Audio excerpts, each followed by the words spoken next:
30 जून 2022 को हांगकांग के शानदार रिट्स कार्ल्टन होटल में एक भयानक हत्याकांड हुआ जिसने स्थानीय जनता को हिलाकर रख दिया। शिकार हुई एक होनहार और जवान लड़की अक्वा चाओ, जिनकी उम्र सिर्फ 23 वर्ष थी। अक्वा, जो कि एक फेमस योगा इंस्ट्रक्टर और मॉडल थी। यह घटना उस समय घटी जब अक्वा एक लाइफ चेंजिंग ट्रिप पर जाने वाली थी, लेकिन यह सफर कभी शुरू ही नहीं हो सका। अक्वा के व्यक्तिगत रिश्तों में छुपे हुए रहस्य और घटनास्थल पर मिले संदिग्ध संकेतों ने इस केस को और भी जटिल बना दिया। सिर्फ 23 साल की अक्वा चाओ का जीवन ऊर्जा और जुनून से भरा हुआ था। वह हांगकांग के सीसाइड सोनाटा जैसे शानदार अपार्टमेंट में रहती थी और हमेशा सबका ध्यान अपनी ओर खींचती थी। योगा और हेल्थी लाइफस्टाइल के प्रति उनकी दीवानगी ने उन्हें उनके दोस्तों और प्रशंसकों के बीच एक रोल मॉडल बना दिया था। लोग उन्हें एक मॉडर्न रोल मॉडल के रूप में देखते थे, लेकिन इस रेडिएंट पर्सनालिटी के पीछे एक उथल-पुथल भरी प्रेम कहानी थी, जो अक्वा के जीवन को एक खौफनाक मोड़ पर ले आई। अक्वा और एलेक्स लो का रिश्ता 2021 के मध्य में शुरू हुआ। एलेक्स एक एथलीट थे, जिनकी मजबूत और आत्मविश्वास से भरी पर्सनालिटी लोगों को आकर्षित करती थी। हालांकि एक चोट के कारण उनका करियर प्रभावित हुआ था, फिर भी एलेक्स के अंदर ऐसा आकर्षण था जो किसी को भी खींच सकता था। उनका रिश्ता तेजी से आगे बढ़ा और कुछ ही महीनों में दोनों ने एक साथ रहने का निर्णय लिया। एलेक्स ने अक्वा के अपार्टमेंट में शिफ्ट होने का फैसला किया। शुरुआती दिनों में उनका जीवन खुशियों से भरा हुआ था। दोनों अक्सर साथ में खाना बनाते, योगा क्लासेस जाते या बस बैठकर अपने सपनों और भविष्य की प्लानिंग्स पर चर्चा करते। अक्वा को लगता था कि उसने अपना आइडियल साथी पा लिया है, जो जीवन की हर खुशी और संघर्ष उसके साथ साझा करेगा। लेकिन समय के साथ एलेक्स के व्यक्तित्व की गहरी समस्याएं सामने आने लगी। एलेक्स का असफल मार्शल आर्ट्स करियर उसके अंदर एक गहरा खालीपन छोड़ गया था। वह न केवल आर्थिक रूप से संघर्ष कर रहा था, बल्कि अपनी स्थिति और सेल्फ वर्थ को लेकर भी उसे इनसिक्योरिटीज हो रही थी। यही इनसिक्योरिटीज उसे सेंसिटिव और वल्नरेबल बना देती थी, खासकर अक्वा के साथ उसके रिश्ते में। अक्वा एक यंग, फ्री और सक्सेसफुल महिला थी, और ये फैक्ट्स एलेक्स को भीतर से और अधिक इनसिक्योर फील कराता था। वह अक्सर अक्वा को कॉल या टेक्स्ट करता, ये जानने के लिए कि वह कहाँ जा रही है और किसके साथ है। अक्वा अपनी इजी गोइंग नेचर के कारण इसे ज्यादा सीरियसली नहीं लेती थी, लेकिन जब एलेक्स को गुस्सा आने लगा, जब भी अक्वा दोस्तों से मिलती या उसके बिना किसी एक्टिविटीज में हिस्सा लेती, तो अक्वा समझ गई कि एलेक्स धीरे धीरे एक कंट्रोलिंग और जेलस पार्टनर बनता जा रहा था। जैसे जैसे समय बीतता गया, एलेक्स का जेलसी बिहेवियर और क्लियर होने लगा। छोटे छोटे सवाल अब लंबी पूछताछ में बदल गए थे। जब भी अक्वा उसके सवालों का जवाब देती, एलेक्स उसे शक भरी नजरों से देखता। छोटी मोटी बहसें अब बड़े झगड़ों में बदलने लगी। एलेक्स अक्सर अक्वा पर यह आरोप लगाता कि वह उसके साथ समय नहीं बिताती। धीरे धीरे अक्वा खुद को इस रिश्ते में घुटन महसूस करने लगी, जैसे कि उसके हर डिसीजन के लिए उसे एलेक्स की परमिशन की आवश्यकता हो। 28 जून 2022 को एलेक्स ने रिट्स कार्लटन होटल में एक कमरा किराए पर लिया, जहां उसने अक्वा से आखिरी बार मिलने का फैसला किया था। अगले दिन यानी 29 जून, एक शांत और गर्म दोपहर, अक्वा अपनी लग्जरी अपार्टमेंट सीसाइड सोनाटा से 4:34 पर बाहर कदम रखी। अपार्टमेंट के सुरक्षा कैमरे ने उसे बाहर जाते हुए रिकॉर्ड किया। वह आकर्षक ड्रेस पहने हुए थी, उसके बाल खुले हुए थे और एलेक्स उसके पास खड़ा था, शर्ट पहने हुए, एक शांत लेकिन ठंडे भाव के साथ। कुछ ही मिनट पहले अक्वा के पिता वहां से जा चुके थे, बिना यह जाने कि उनकी बेटी और एलेक्स का मिलन एक भयानक त्रासदी का कारण बनने वाला था। एलेक्स, जिसका मन पहले ही जलन और नुकसान के डर से भरा हुआ था, अक्वा को रिट्स कार्लटन होटल ले आया। यह पहली बार नहीं था जब अक्वा और एलेक्स इस होटल में गए थे, लेकिन इस बार कार का माहौल पूरी तरह से अलग था। कोई बातचीत नहीं थी, कोई मुस्कान नहीं थी, सिर्फ साइलेंस था। एलेक्स का दिमाग अंधेरे विचारों से भरा हुआ था और ऐसा लगता था कि उसके पास योजना तैयार थी। आक्वा, जो उसके पास बैठी थी, शायद हवा में तनाव महसूस कर रही थी, लेकिन उसे यह अंदाजा नहीं था कि खतरा पास आ चुका था। जब वे रिट्स कार्लटन पहुंचे तो एलेक्स ने आक्वा को उस कमरे में ले जाया जिसे उसने पहले ही बुक किया था। कमरा ऊंची मंजिल पर था और शहर के केंद्र का खूबसूरत दृश्य दिखाई दे रहा था। जैसे ही दरवाजा बंद हुआ, एलेक्स ने सवाल पूछने शुरू कर दिए। शुरुआत में शांत लहजे में, लेकिन धीरे धीरे उसकी आवाज में तनाव बढ़ने लगा। उसने आक्वा से पूछा कि वह उसे क्यों छोड़ना चाहती है और क्यों वह अमेरिका जाने का फैसला कर रही थी, बजाय इसके कि वे अपना रिश्ता ठीक करे। आक्वा ने अपनी शांत आवाज में समझाया कि उसे एक नया शुरुआत चाहिए और उनका रिश्ता अब जहरीला हो चुका था।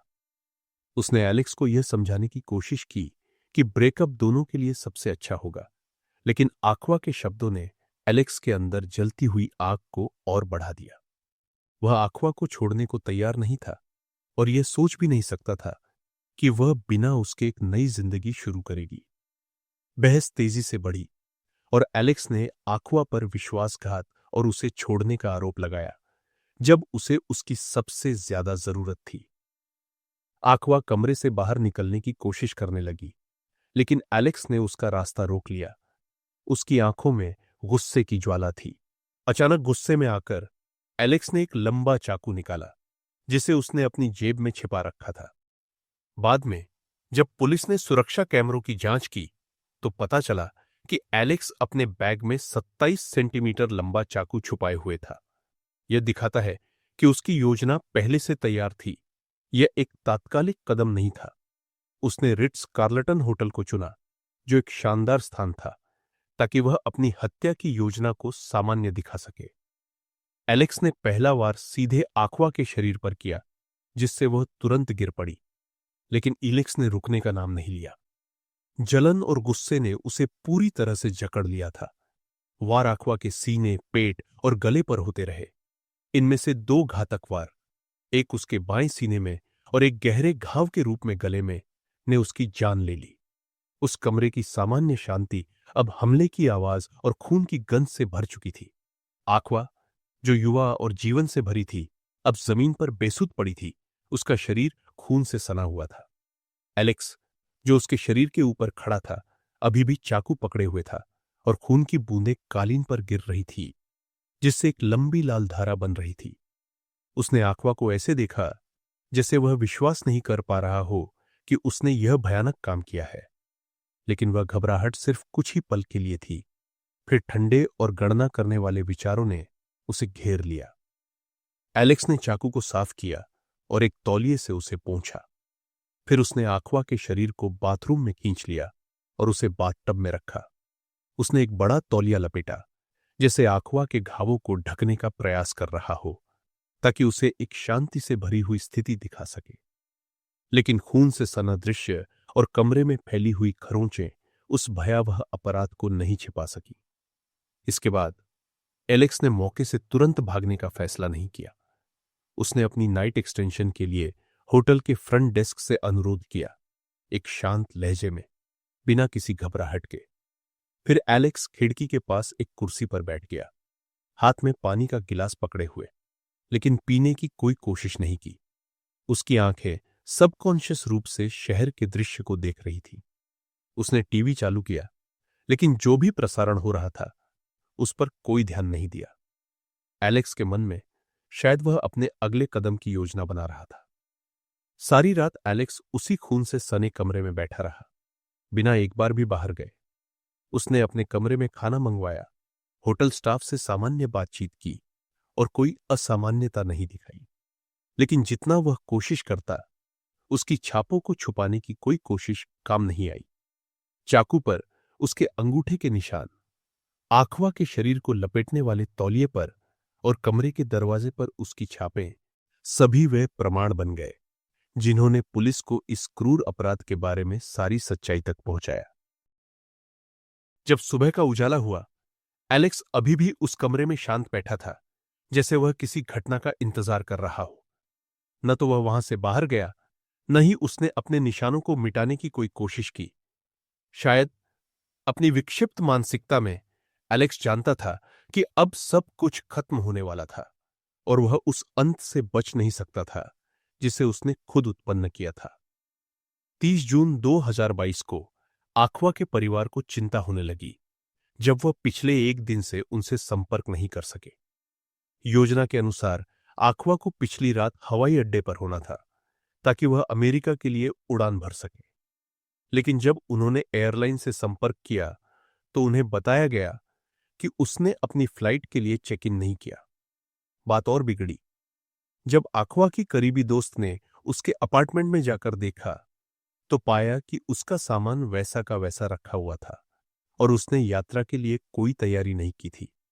यह असामान्यता आखवा के परिवार को तुरंत पुलिस से संपर्क करने के लिए मजबूर कर दी ताकि वह उसकी गुमशुदगी की रिपोर्ट दर्ज कर सके। हांगकांग पुलिस ने उस सुबह जांच शुरू की जब उन्होंने सीसाइड सोनाटा अपार्टमेंट के सुरक्षा कैमरे का रिकॉर्ड खंगाला तो आखवा को एलेक्स के साथ 4:34 पर बाहर जाते हुए देखा गया। यही आखिरी बार था जब आखवा को जिंदा देखा गया। अगली सुबह ही जब उसे पुलिस जांच का दबाव महसूस हुआ तब उसने सामने आकर सब कुछ उगलने का फैसला किया। आखवा चाव की मौत ने हांगकांग की जनता और अंतर्राष्ट्रीय समुदाय को हिलाकर रख दिया। एक होनहार युवा महिला जिसका भविष्य उज्जवल था अपने पूर्व प्रेमी की स्वार्थ और जलन की वजह से छीन ली गई। रिट्स कार्लटन होटल में हुआ भयानक दृश्य अपराध का जीवित प्रमाण बन गया जिसने इस केस के बारे में सुनने वाले हर व्यक्ति को सिहरन में डाल दिया। जैसे ही आखवा का शव होटल से काले बैग में बाहर निकाला गया, रिट्स कार्लटन के स्टाफ और मेहमान घोर चुप्पी में यह दृश्य देख रहे थे। वह कमरा सील कर दिया गया और यह जांच का मुख्य स्थान बन गया। इस बेरहमी से किए गए हत्या के मामले में पुलिस हर छोटे से छोटे विवरण का पता लगाने में लगी हुई थी ताकि इस मामले के हर छिपे हुए कोने को उजागर किया जा सके। लेकिन चाहे न्याय क्यों न मिल जाए, आखवा के परिवार को जो दर्द और नुकसान हुआ वह कभी भी कम नहीं हो सकता। दिसंबर 2022 में एलेक्स लो हत्या मामले की सुनवाई हांगकांग डिस्ट्रिक्ट कोर्ट में शुरू हुई। इस मामले ने अपनी क्रूरता और पीड़ित के परिवार पर डाले गए प्रभाव के कारण सार्वजनिक ध्यान आकर्षित किया। कोर्ट रूम लोगों से खचाखच भरा हुआ था जिसमें आखवा के परिवार और दोस्त शामिल थे और जो लोग इस मामले में रुचि रखते थे। मीडिया भी इस साल के सबसे सनसनीखेज मामलों में से एक को कवर करने के लिए बड़ी संख्या में मौजूद था। सुनवाई की शुरुआत में प्रोसिक्यूटर ने स्पष्ट सबूत पेश किए कि एलेक्स लो ने हत्या की योजना पहले से बनाई थी। उन्होंने बताया कि एलेक्स ने अपराध से एक दिन पहले रिट्स कार्लटन में एक कमरा बुक किया था और अपने साथ 27 सेंटीमीटर लंबा चाकू लाया था जिसे हत्या के हथियार के रूप में पहचाना गया। यह एक अटल संकेत था कि एलेक्स की एक सोची समझी योजना थी। प्रोसिक्यूटर ने एलेक्स की कन्फेशन का भी जिक्र किया जब वह वांग ताई सीन पुलिस स्टेशन में आखवा पर हमला करने की बात मानी। साथ ही उसने उस अपराध स्थल से मेल खाते विवरण भी दिए। इसके अलावा फोरेंसिक रिपोर्ट ने पुष्टि की कि आखवा को 30 से अधिक बार चाकू मारा गया था, जिनमें से 2 घातक वार थे, एक बाएं सीने में जो उसकी दिल को चीरता हुआ था और दूसरा गले में जिसने उसे तुरंत मार डाला। ये चोटें जानबूझकर की गई हिंसा का परिणाम थी। एलेक्स के बचाव वकील ने यह तर्क देने की कोशिश की कि उनके मुवक्किल ने भावनात्मक उत्तेजना में बिना किसी पूर्व नियोजित इरादे के आखवा को मारा। उन्होंने उनके रिश्ते में तनाव और आखवा के उसे छोड़ने के निर्णय को धोखा महसूस होने का हवाला दिया। हालांकि जूरी ने इस तर्क को खारिज कर दिया।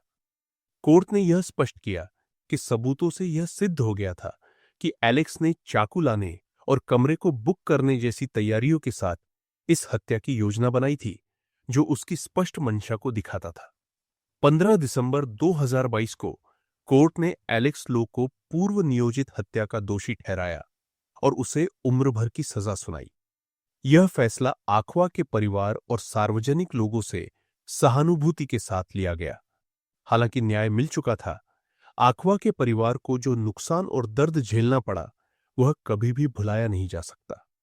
यह मामला बंद कर दिया गया और इसने हमें यह गहरा संदेश दिया कि जलन और प्यार में नियंत्रण की भयानक परिणाम होते हैं। आप क्या सोचते हैं इस केस के बारे में? कृपया हमें कमेंट में बताएं। अगर आपको हमारा वीडियो पसंद आया हो तो कृपया इसे लाइक करें और हमारे चैनल को सब्सक्राइब करें ताकि आप हमारी अगली अपलोड मिस ना करें। हम हर हफ्ते 1 या 2 वीडियो अपलोड करते हैं। अगले वीडियो में एक नए केस के साथ फिर मिलते हैं। तब तक के लिए अपना ध्यान रखें और सुरक्षित रहें। धन्यवाद।